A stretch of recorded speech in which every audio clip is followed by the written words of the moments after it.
MovieWeb.com. May I help you, sir? So what do we got? We got our shooter. That's not just fear, that's recognition. He knew him. Turns out some gang ambushed them and killed his brother. Smile for the camera. It took me 10 whole years to track down these people for you. I'm gonna kill them all. Smile for the camera. We've seen you in comedies for a few years, and you're so great in them. But here you are, returning to action. Yeah, sure. I mean, did you just want to get back on screen and kick some ass, or like what? What was it? Did you just like, I gotta beat some guy up? Come on. Well, the action space is my home, and I love physicality and I love action. I was just waiting. I was just passing on a couple of action roles that just didn't feel right to me. So, that's why I was doing comedies and families and back and forth with more comedies. But this came along, the script came along. It was fantastic, and I love the notion of a straightforward story. You took something I loved, you ripped him away, my brother, and you killed him, and now you're gonna pay. I'm gonna serve 10 years of prison every day of that sentence, and when I get out, I'm gonna find every single one of you, and you're gonna pay with your life. And then not only that, but I think, to give credit to the writers, just how well written it was, where, with every guy who I go find, a lot takes place over the course of 10 years, and a lot's changed. Some men have become better men. Some are fathers, some are husbands. One's an evangelist who's impacted the lives of thousands of kids. What happens if I take this man's life? So there's that inner turmoil and emotion that you struggle with and deal with. So aside from, yes, I can't wait to go back and start kicking ass all over the place, the story was great. But cop, where'd he go? He went downstairs, officer.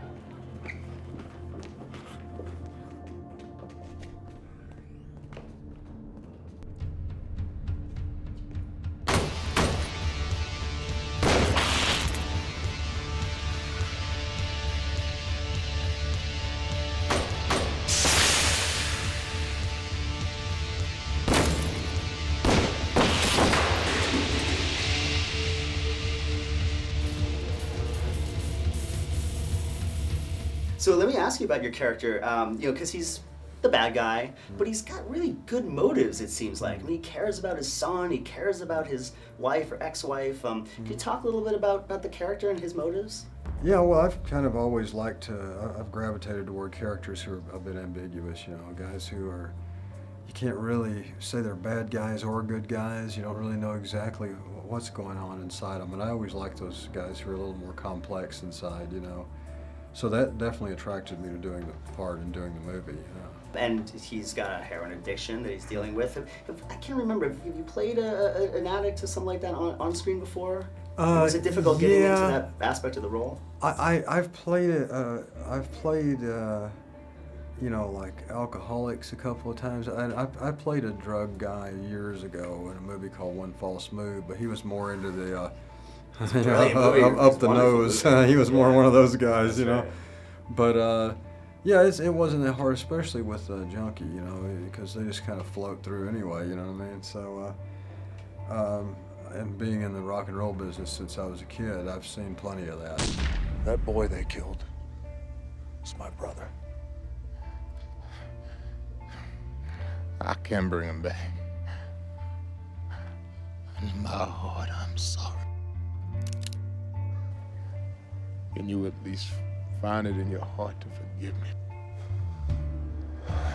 I can't. Sorry. But I forgive you for what you're about to do. Lord, see into this man's heart. Do it inside. I know you see. That right. God can't save you from me. Talk to me about the character, because he, is fueled by this revenge, this hatred, and it's almost like eating him inside, eating him up inside when he's in prison. Sure, he's fueled by this. The character's fueled by revenge, fueled by hatred.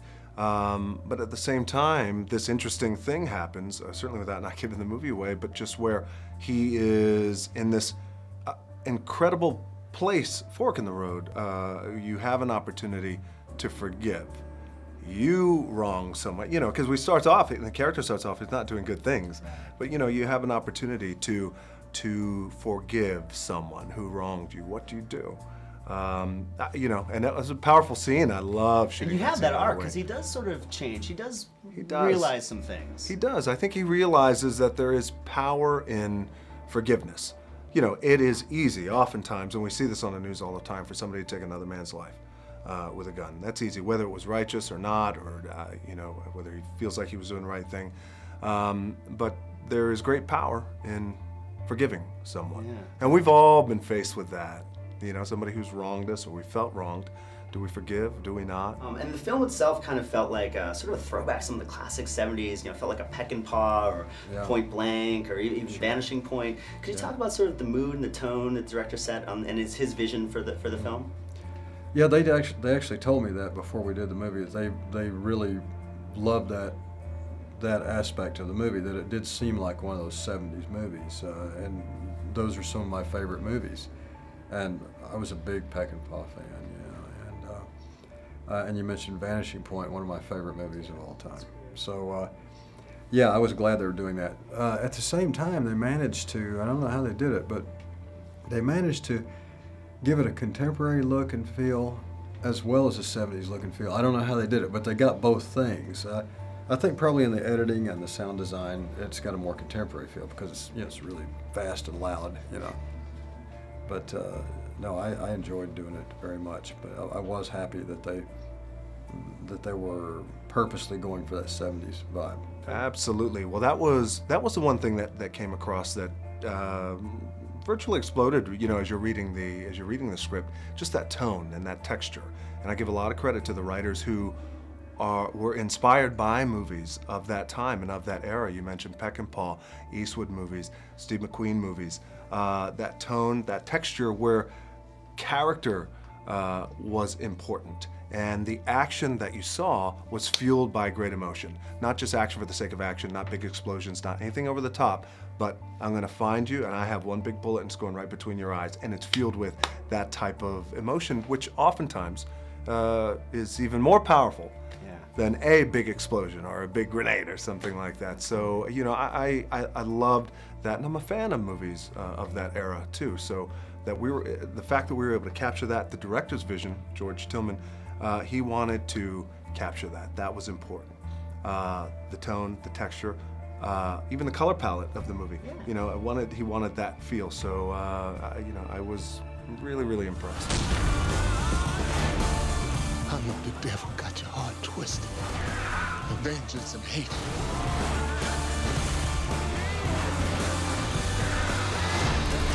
Can you find it in your heart to forgive?